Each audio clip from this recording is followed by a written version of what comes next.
Hello everybody, I didn't do a live here in the last 24 hours. I've been really busy with a lot of things. I had to reschedule a lot of stuff that was important to do. It's still important to do, and I'm going to get that done, but it's going to have to be rescheduled to next week. I hope all parties will be able to work all that in. I guess I'll reach out. As well as I put in here Oxford paper. I didn't make it, but you know what? That went all the way till after 10 o'clock tonight. So I think definitely I reached out and reached a lot of people.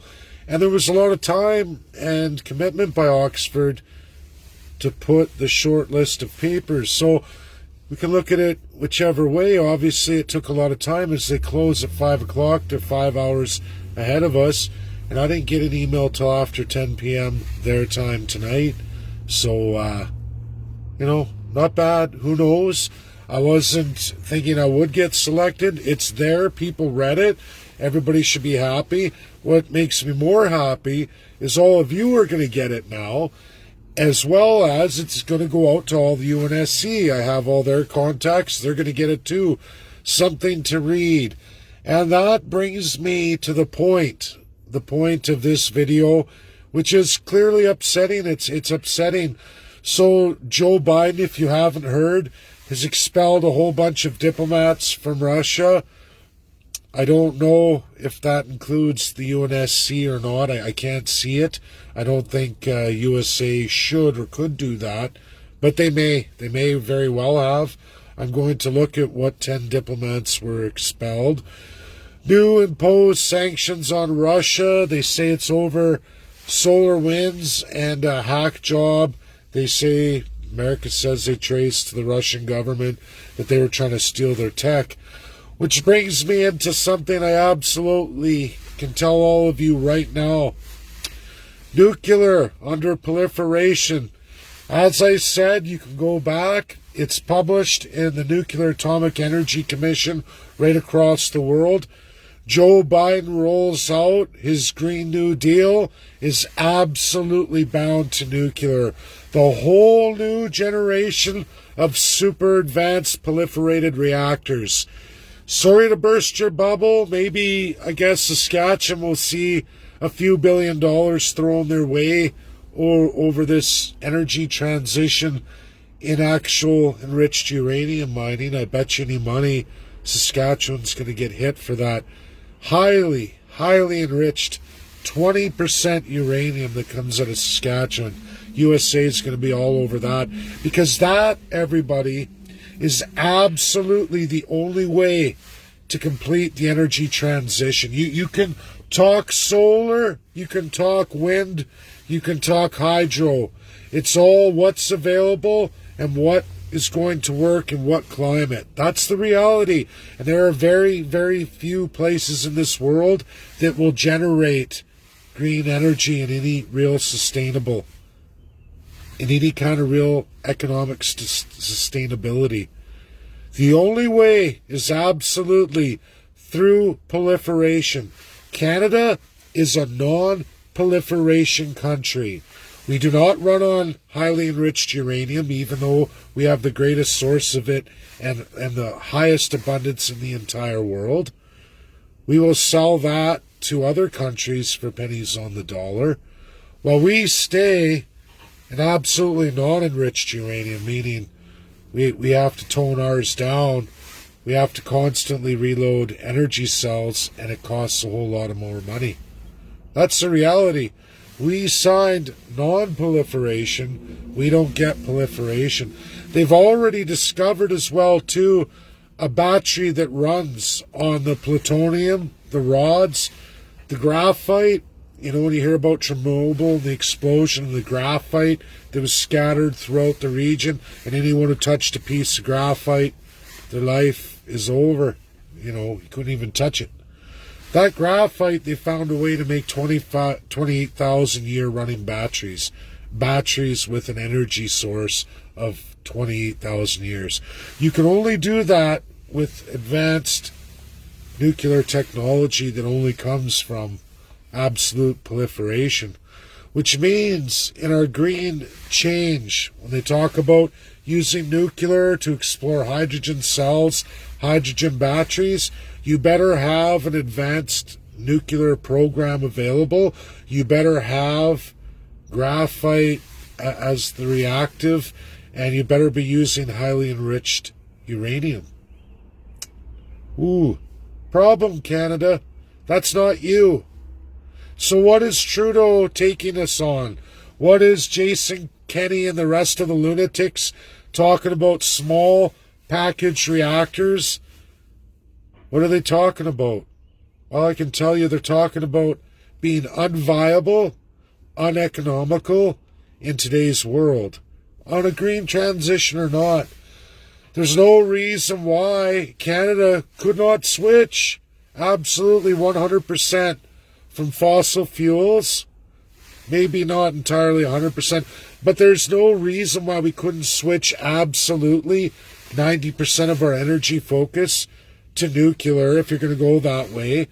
Use the highest quality and highest source of enriched uranium in this world. Between Saskatchewan and Alberta, you can actually build a mass amount of power right across this upper crust of the North American continent. We could be world leaders in green tech. We could outproduce everybody on hydrogen, lithium batteries, and all of it. Just go full nuclear. Fully proliferated nuclear. But that's the problem. We're not allowed to. We're tied to the non-proliferation agreement.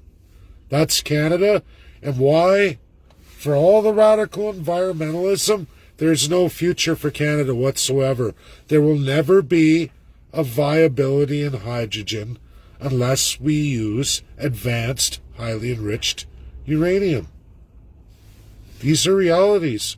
If you don't believe me, go look at Russia, look at the United States of America, go look at France, go look at a number of other countries that went proliferation before that agreement and then continued forward. But not Canada. We're bound to non-proliferation. Can-do reactors. I know I'm working on one right now. I'm getting quite the education. We don't have the viability, and we never will, to pursue the Green New Agenda deal. It was all about America first and their version, as well as the United Kingdom. They have their version of a Green New Deal, which incorporates North Shore wind power that is 100% stable, a vast array of it, and that works for them. They will be able to harness hydrogen, there's no doubt about it. But what about the rest of us? What about the rest of us? The rest of us can't compete or play on that field. And these small little package reactors that one province, Jason Kenney's trying to roll out, it's a scam, everybody. It's another way to get you to dump a bunch of money into something to replace something that was viable. What does that do to you economically? Don't trust your foreign corrupted politicians. They're not your friends, and they're never going to be. Biden has destroyed probably any chance that Russia and USA are going to make a deal. I mean, never say never. I'll wait to see what happens in 2 months. But I've already heard the whole other side of it from Russia, which is, look, we can't do any dealings with the USA. We're going to battle the USA. That's what they're going to do. And they'll likely team up with China, because what's their alternative? The world is what people make it to be. And you know what? Joe Biden really has a chance here if he's not the garbage that everybody says he is. But already, Mitch McConnell, he's already spoke out just about an hour and a half ago. That's all over Twitter.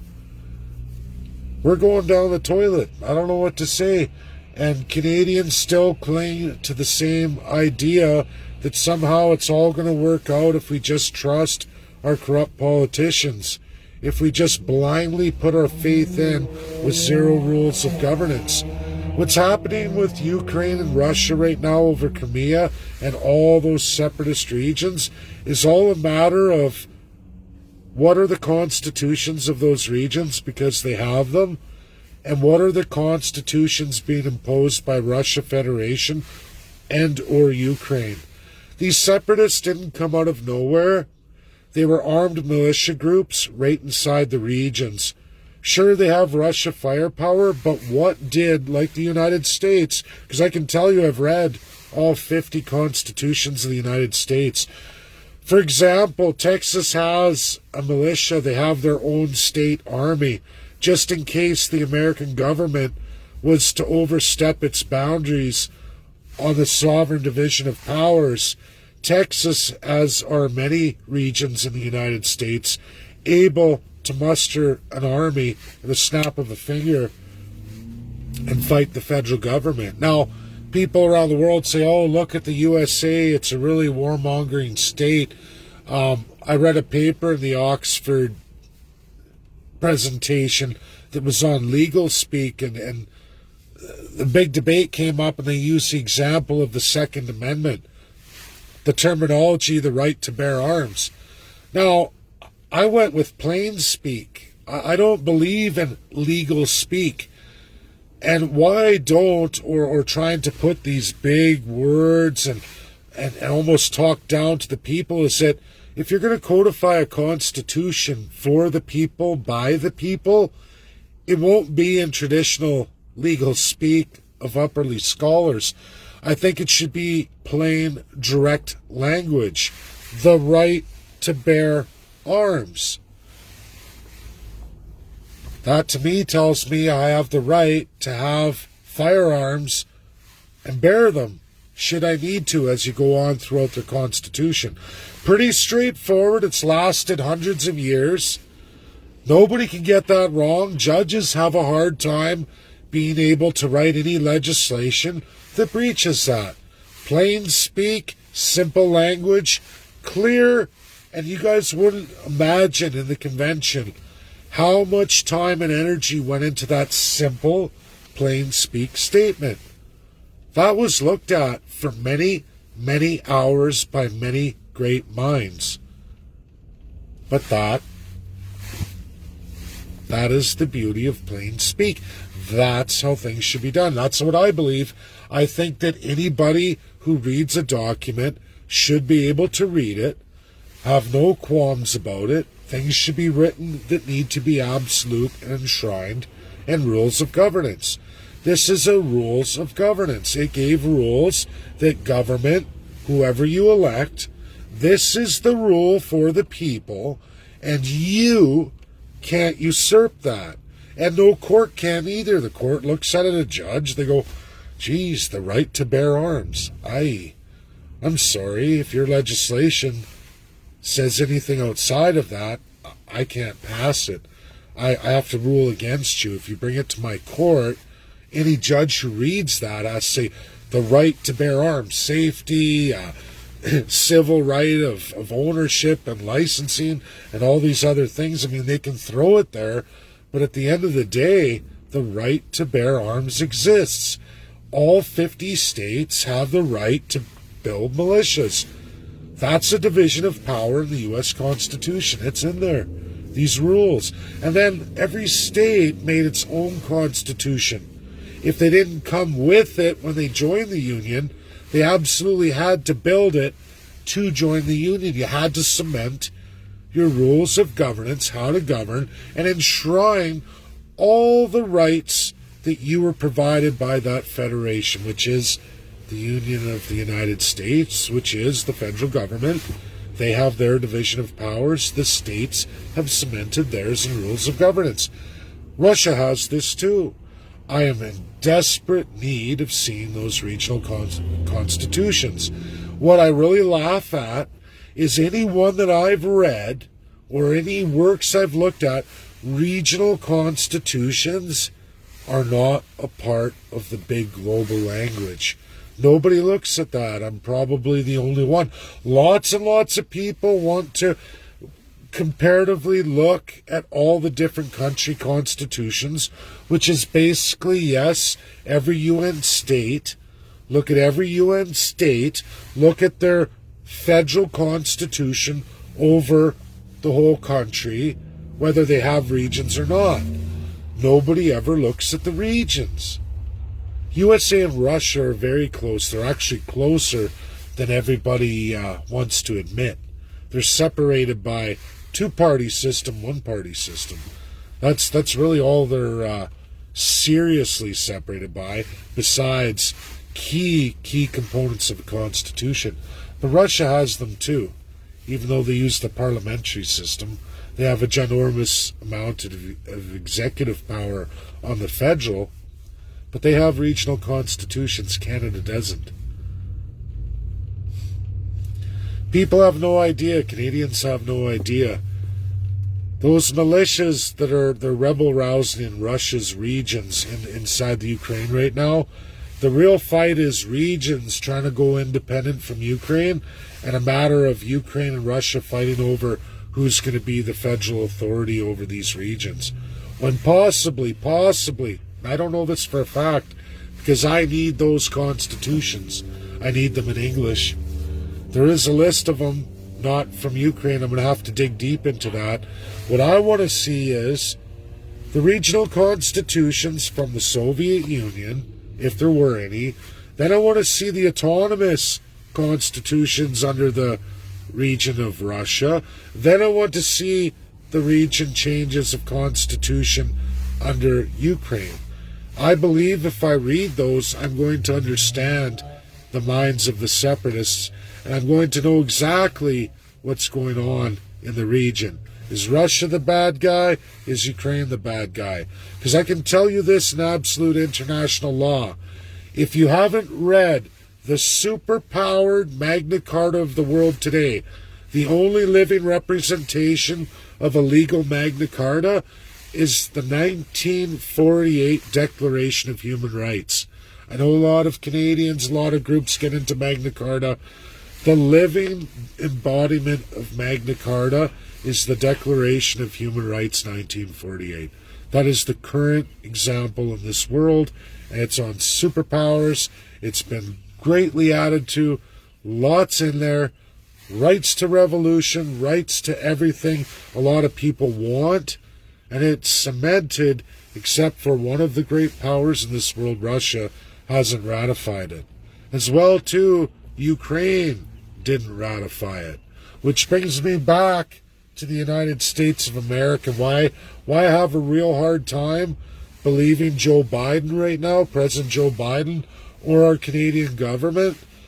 Because you take a document like the Declaration of Human Rights, if a country hasn't signed that and enshrined those things, you can't really apply your logic, or your legal speak is what they call it, your logic, your jurisprudence, which is the last message I got from Dimitri. I have a post already written, but I was so boggled down today, and now Russia's kicked out. I don't even know if I'll be able to get English translation anymore. I used to be able to just ask Russia when they pop out a video on the UN or UNSC or world events. All I have to do is go on there if I catch it live and say, English please, and guess what I get? Boom, another pop-up. There's your English. I click on it. I get the whole presentation in English. So I'm a monolinguist. I'm not very good at language. I struggle in writing too. I'm more of a math guy. I'm an economist, but it's tough. It's tough to watch the world go down this toilet. It's tough to measure really with any certainty what really is, because I can tell you right now, UK has no respect whatsoever for regions. So a country like Canada, with all these 10 provinces and 3 territories, you got nothing but supreme autocracy.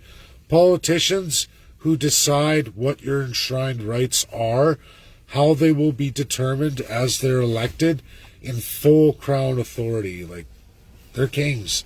They're many little kings with the absolute king prime minister.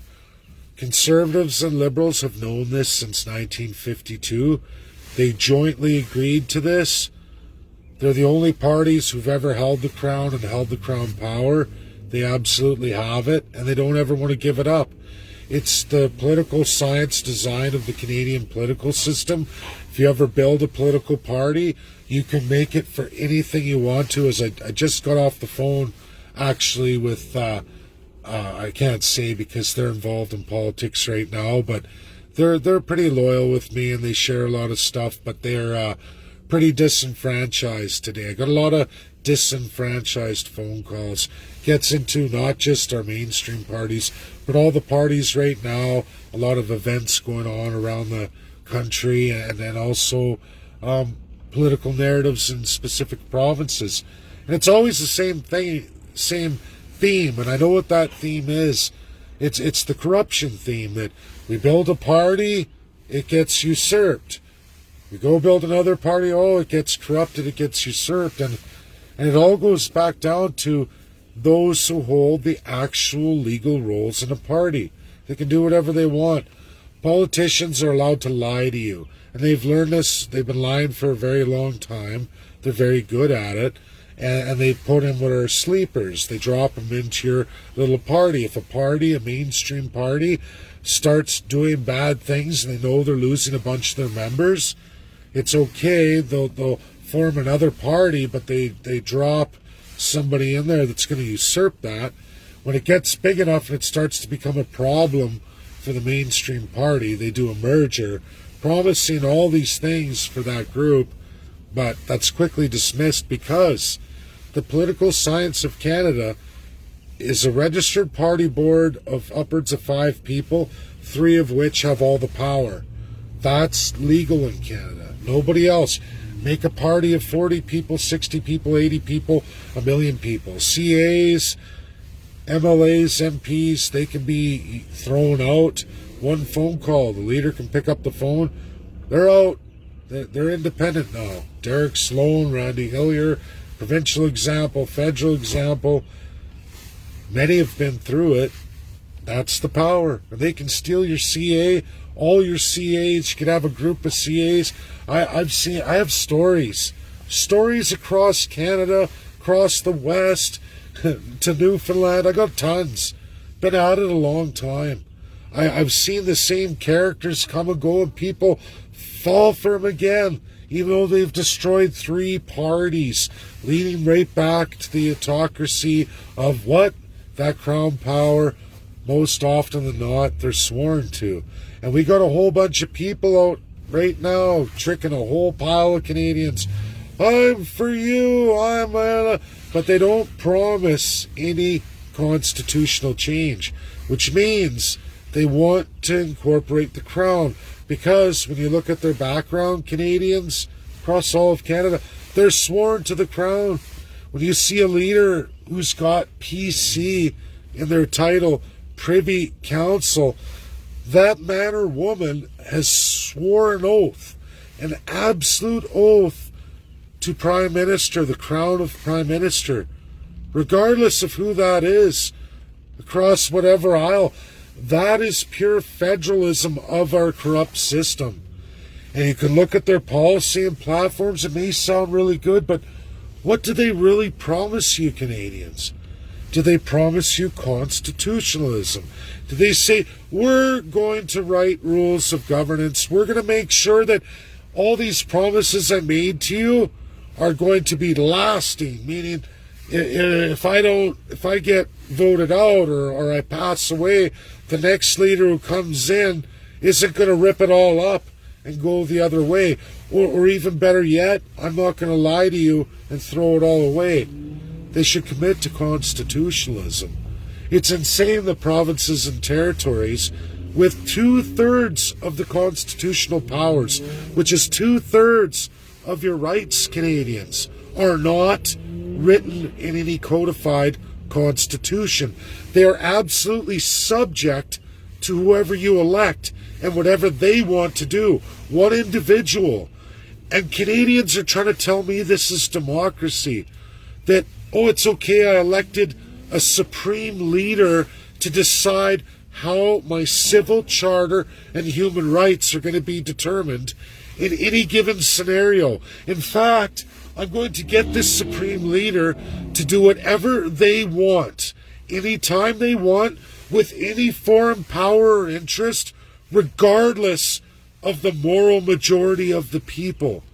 In fact, I elected them on these 10 items However, they've thrown 6 of them in the garbage, and they've enacted 300 and some other ones that they never once in any forum, town hall, or inter-party communications that they were going to do this in all their years until the day that they have to release a platform, and they release it, and it's nothing that they talk about or have talked about or continue to talk about. But what they cemented in writing is absolutely quite the opposite. That's Pierre-Paul Levert. And people are sitting there going, what? And still people don't want to read it. They look at it, oh, I read 3 sentences, I can't read anymore. And there's literally, when you grab all the links, 427 pages of absolute socialism, absolute subsidized housing, absolute me, free, everybody. Except for you, the small business owners, you, the working class, the taxpayer, the one who's on the hook for all the promises. Well, the politicians add raises, expand expense accounts. I was wrong about the $176,000 a year. They're up to $185 now. I forgot they just got their raise. The federal MPs, one naked, stark naked, because he was jogging during business. Imagine if I worked for a living like that, and they're like, Dave, where are you? You're supposed to be here in this weld cutout. I'm like, oh, I'm just in the showers. I went for a jog for 2 hours. Didn't even do my job. I went for a jog. I'm for the people, and then I'm stark naked, standing in front of a camera, right? Unbelievable. You know, and people just sit there like this is normal. That's Canada. Oh, it's okay. Rape me, abuse me, beat me, whip me. And then those who do get involved in politics, I get the same phone calls. I've been going through it for decades. Doesn't matter which party. People will be surprised who picks up the phone and calls me from which parties when, and when their heart's down on the floor and they need somebody to talk to. And it's like, I'm always there, but it's, you know, I don't do the I told you so. I always try to give words of encouragement, let them in, or maybe some secrets I know about other things coming up the pipeline. But it's hard. It's hard for a lot of people. The public, you know, as ignorant as the public is, think about those constituency associations. Think of all the federal districts and what they go through. I hear from lots of them all the time, and sometimes you get that call and somebody's cracked open the bottle, and they're at their wit's end, and they just want someone to listen, someone who knows the score. And it's funny, everybody I talk to in those situations, they're always left with, now they know what I'm working on, what I'm doing, why I'm doing it. It's all for my kids, their future. My future's kind of already set. I already know where I'll be going. I mean, you know, for the foreseeable future. And I'm just going to keep fighting, little by little, day by day. And I'm going to keep at it. Keep at the growth, the learning, and trying to do more for my fellow man, my fellow Canadians. And that's why the CCP, Canadian Constitutionalist Party, if you haven't figured out that we're absolutely corrupted, we're never going to get any better unless somebody's talking constitutionalism. And if you don't vote for it. Don't vote for it, because it's all a lie.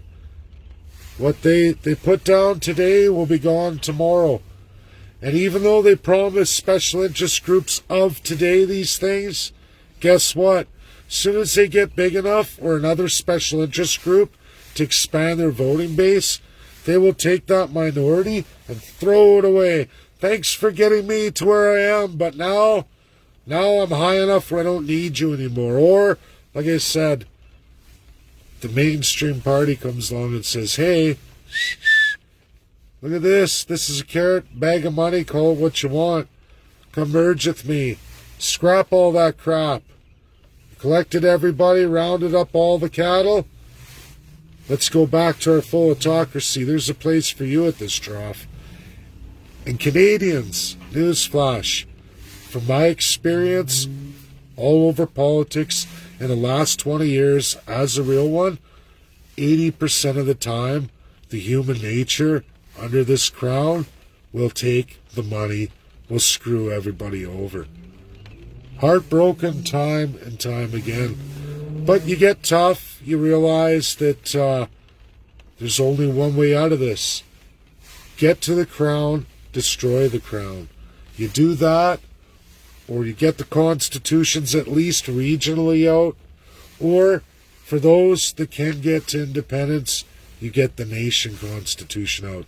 Either way, it all has to be done. Because without rules of governance and how to govern, you can kiss all your enshrined rights goodbye. Goodbye, forever.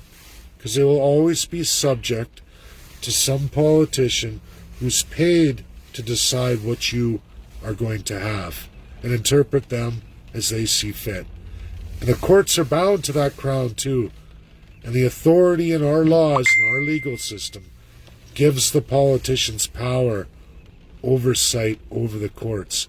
If you don't believe me, there's a mass amount of political cases based on this, where, when it came down to it, the judge had to say, "I'm sorry, it's not my authority," even quoting the crown position that took that right of the judge away. That's reality. There's tons of case law on it. King's Court, that's what we have. That's my talk tonight. I'm going to now work on releasing my Oxford paper. It's raining good here. I'm going to get back, and I'm going to release that to all of you. I'm going to release that to the UNSC. I don't know what's going to happen with Joe Biden now. Is he corrupted?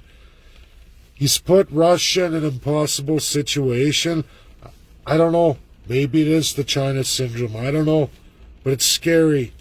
And I guess we'll see what Russia and USA come to terms with in the next 2 months. But I promise you, if it is not the 1948 Declaration of Human Rights, we're finished. We're finished. And the world is not going to be a better place. It's not going to be. And that has to be on the table. Magna Carta. That is the super-powered Magna Carta. Not the one everybody likes to go back to in 1200. We're talking about 1948, the latest version of Magna Carta. The super version. There's been lots over the years, guys. Bye now, that's my video.